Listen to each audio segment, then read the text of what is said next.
Hey guys, this is day after Memorial Day 2024, and after 5 years of planting a permaculture style natural farming food forest, I just want to give you a few pointers on what would grow well here in the desert climate of the Valley of the Sun in Phoenix, Arizona. We are in the suburb of Peoria, and things are looking really good this year. The temperatures for the winter were some of the coldest on record here since I've been here 7 years, and last summer was probably the hottest on record for the Valley of Sun with no monsoon season, with a whole month of over 115, 120. So it was pretty brutal last year, but what I always philosophize is only the strong will survive and do well. And things that had to struggle through the summer and got froze back during the winter, they just put it in their DNA that they're going to survive those harsh climates. Because we have some of the harshest climates in the U.S. probably here.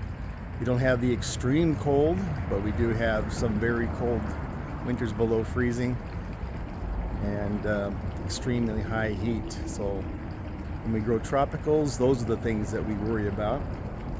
But I want to show you some things that are doing well after year 5 going into our 6th summer here. So let's go check things out. So one thing I want to utilize in my yard, especially for protecting newly planted trees, I always plant on the south and west sides of my young trees canna, because it grows up vigorously. You know, see, it's already 6 feet tall, and it's protecting things like my citrus that I planted the past 2 years. So this tangerine is getting some protected on the trunk, and there's a navel. It's only about 3 feet tall, but it's getting some new growth, but it's being protected on the trunk by this canna, and it's just starting to grow up. I got some more canna over here hiding my pink lemon. It's a variegated Eureka pink lemon, and it's doing nicely. And behind it's a nice hollyhock. Over here we got my Mexican lime. As you can see, this is the first year it's fruited. It's loaded with limes. My fence is almost 8 feet tall, because I'm 6'2". 6'2" is about right here, so yeah, it's about 8 feet tall. So this Mexican lime, I cut it back 3 times last year because it was just growing so vigorously. It doesn't get a whole lot of water, but it does get regular water because there's a spigot right there. But it's just loaded with limes this year, so I'm going to have tons of Mexican lime. So citrus does well in the valley, and this is all my new citrus area. Because all I have is a Valencia orange up front. And I just put a castor bean in the ground in March, and look at this castor bean tree. I planted that on purpose. There's another one over there because it's going to be protecting things. Like right behind it is my Fuyu persimmon, because I don't want this Fuyu persimmon to get burned up this summer. As you see, it's getting lots of new growth. Oh my goodness, it's even getting a flower. Are we going to get a persimmon? That would be cool. But see, all this canna is protecting as it's young and exposed to our sun. These are Jerusalem artichokes. It's a perennial that comes back every summer, and it's part of the sunflower family. But you know, those roots, those rhizomes are edible, but I haven't eaten them yet because they call them fartichokes. I don't need that. So, but they are a good for the landscape. And I got a zucchini I grew from seed right there, and I've been planting some things to protect, like my star fruit back there, because that tree is a microclimate for that. So I had to plant a couple other trees because I want to get rid of this non-fruiting pear. It was half dead when I came in, I cut out so many branches, and last year a monsoon storm tore out a big one up here. So I'm planting some other things like this Hong Kong orchid right here to replace it. And this year I started from seed last fall. In my greenhouse, the Paulownia. You can see the size of these leaves. I just transplanted this in the ground back in April, beginning of April. I think right around April 1st I put it in the ground, and it took right next to some asparagus. But look at the dragon fruit. I don't want that dragon fruit to get burned up by our sun, so it needs that microclimate of shade with filtered light, so I can keep amending that soil so I can get this dragon fruit to fruit. Plus I gotta clear out, I need to get rid of a bunch of it. But the things that grow really well are your citrus, your stone and palm fruits, like this plum I planted last fall. And you can see the growth on that now. It's already pushing 8-9 feet. So at the end of summer I'll cut that back, but right now I just want to let it grow to protect itself. And I got a couple apricot behind there that are pretty short, but I actually had a couple apricots I got to try. Oh, this is alfalfa. I'll feed that to the chickens, because I did plant some seeds in there. Looks like the seeds popped up. So I got some watermelon and sunflower. You can see I got some sunflowers right here. Sugar cane back there does well. It's in the grass family. Bamboo.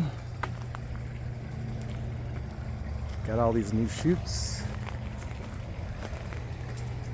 Of course, you can see over the top of my gabled end of my house, there's some more bamboo over there. Another thing that grows well in the desert, because it's the same as the Mediterranean, and as far as climate, are figs. This is my honey fig, but I've got a bunch of other starts from cuttings I'm trying to grow, like the Black Madeira. I'm just starting to get finished up with harvesting all my peaches off my Florida Prince. This has only been in the ground for 2 years, and I've already harvested a couple hundred peaches. Most of them were small because I didn't thin this one out, so most of them are pretty small, but there are some decent sized ones. But I'm making a peach cobbler right now. It's in the oven. Another thing that grows well here, grapes. You can see how these vines are just, I'm always cutting them back. They're insane on this growth. And there are lots of clusters of grapes.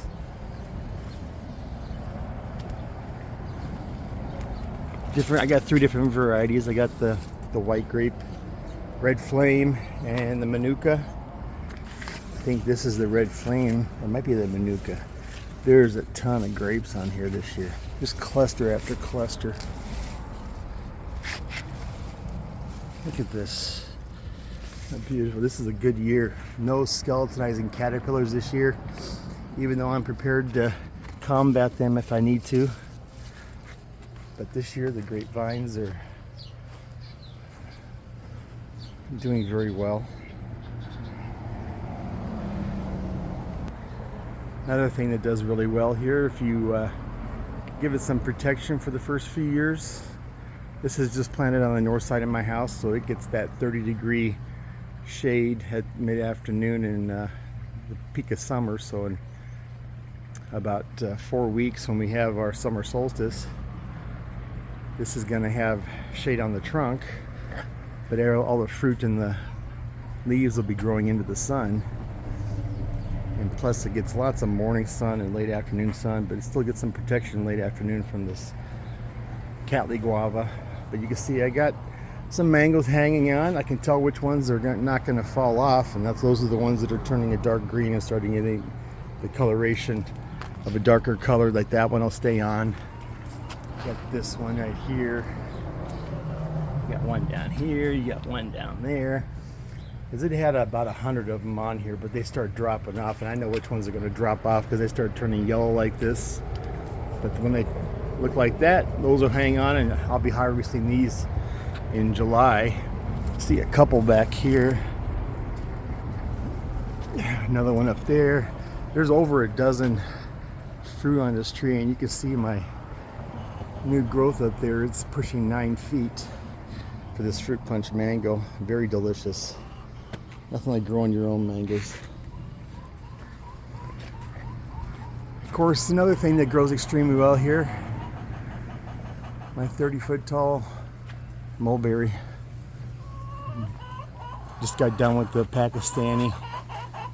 Still got some everbearing, but mulberries are one of the things that will be a great fruiter for your yard, especially in the chicken run, because it protects the chickens, it protects your flock from any predator birds and from our harsh sun. But that loses its leaves in the wintertime to let the sunshine flow on the chickens. These pear trees, you can see how beautiful they look this year after year 5. This is Waddell pear from Reed Rogers over in our RSI Growers. Extremely well this year. And this year's the first year I'm actually getting pears. You can see I get all the pears right here. So we're getting fruit for the first time, and they do extremely well in our desert climate. I got a bunch of tomatoes to harvest. Oh, there's a nice size sandwich tomato there. Muscadine grape, which is a Florida grape. They do extremely well here vining. This vine here, planted from seed, the coral vine, they love it in our climate. You get this pink flowers, but this thing is vining up into our trees. Look at that. The vines are just taking off in the trees. We're going to have pink flowers 30 feet up. That's insane this year. Kind of took over my mesh that I have over. So we're having a living fence to protect the chickens from getting out. Mulberries, yep, doing very well. Now, Mexican elderberry. It's actually shading the west side of my house, and look at all those elderberries up there. Yeah. That was just from a small $1 start from the Arizona Worm Farm.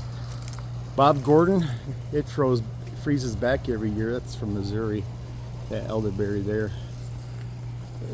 Plus I got the sugar cane. Of course, olive does well here. I just got those planted in the February. Pecan trees doing extremely well this year, growing nicely now that the roots are established. Those do well here. Another thing that does well is the Jujube. You can see I got a bunch of fruit started on those. It's usually loaded with fruit. Yeah, you can see them. That's the Admire Jujube. Apple trees do well. Any of your stone and palm fruits. Low chill varieties, that's what I have. Now, pomegranates are another thing that do really well. See, I have this in my chicken run. Moringa does well in the valley, but it doesn't like the cold, but it thrives in our full hot sun. You can see that. And here's another Jujube. Sweet almond bush doing extremely well with fragrant flowers to draw in the bees. Got plumeria. Not plumeria. What am I talking about? A pluot. Plumeria is in the backyard. Pluot, which is a cross between a plum and an apricot. It's doing extremely well. Got another fig there, the Texas Everbearing. Some more apples, more moringa. Here's my Meyer lemon. It's got lots of lemons on it this year. Here's my other peach. Doing nicely. It'll be ready in June. But peaches on this one, I thinned them out a little bit so it should be better size when they're all ready. But it's just loaded with peaches. Here's the Valencia orange. Very nice. One of my favorite plants growing in this yard that did well last summer and after freezing came back is the Rangoon creeper. You can see it has the flowers that come out white, and the next day they turn pink, and then as they start, the third day I think it is, they start drying up and turning red. And when they first open up, they're white. But the vine is doing extremely well. Just one vine, and it's taken over, right now it's about 10 feet of my fence. And if you saw one of my previous videos on the Primark blackberry, that's done extremely well in my yard. What I've noticed is when the temperatures get over 90 degrees, the berries will burn up in our sun, but everything that's in the shade is still plump and juicy, and they're huge and delicious. So hopefully next year when this fig tree gets a little bit bigger, it'll be able to shade more of my blackberries. And here's another one here started, another one back there, so that'll get more shade from that Pluot. Here's some more canna protecting my loquat back there. Over here in our driveway, I have a hedge of things that will do well in full sun, but this only gets the late afternoon sun because of the sisal tree. So after 1 o'clock, this will get full sun all the way till sunset. It's the Barbados cherry, the acerola, and I've been eating lots of cherries. Now these cherries aren't like your bean cherries off of a tree. They're so real sweet. These have some sweetness, but they're also kind of tart because they're a tropical cherry from the Caribbean. But they're extremely high in vitamin C, so I like to eat them for the nutrition. But you got to spit out the 3 seeds. But you can see it's fruiting really nicely here.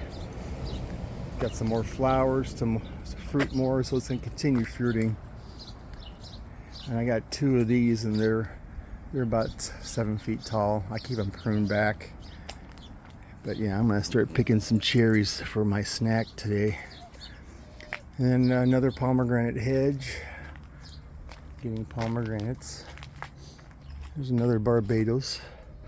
And then in the front here, right off the street, we have our guava. And these are really fruitful this year. Just getting the flowers and starting the fruit for the white guava. But I've been getting tons of these pink ones, and right now they're getting a lot bigger in size. You can see their size is really nice. Matter of fact, I could probably pick a couple of them. These small ones. It's just a snack size. But you can see there's more shade for the blackberries, and they're not burning up in the shade here. So, yep, there's one. It's ready. So, we get guava, blackberry, and Barbados cherries today.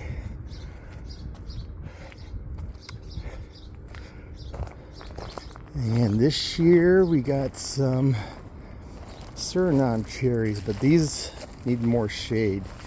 And the ones that get really dark, I think that one is almost, yep, that one's probably ready. Just fell off. So it's getting soft. It gets even darker, it's even better. Be a little bit sweeter. But these have a really strange flavor. Almost like a turpentine flavor. But once you start eating them, they're kind of addicting. But you can see the plants are doing very well here because it only gets the morning sun. Just like the Turk's cap hibiscus with the edible flowers. So there's a lot of things that will grow well here. I got many things growing here, experimenting what does the best. But you gotta have microclimates for a lot of them. But things that get full sun are like your Barbados cherries, your pomegranates, your citrus. Just gotta give them some protection while they're young. Have a good day, guys.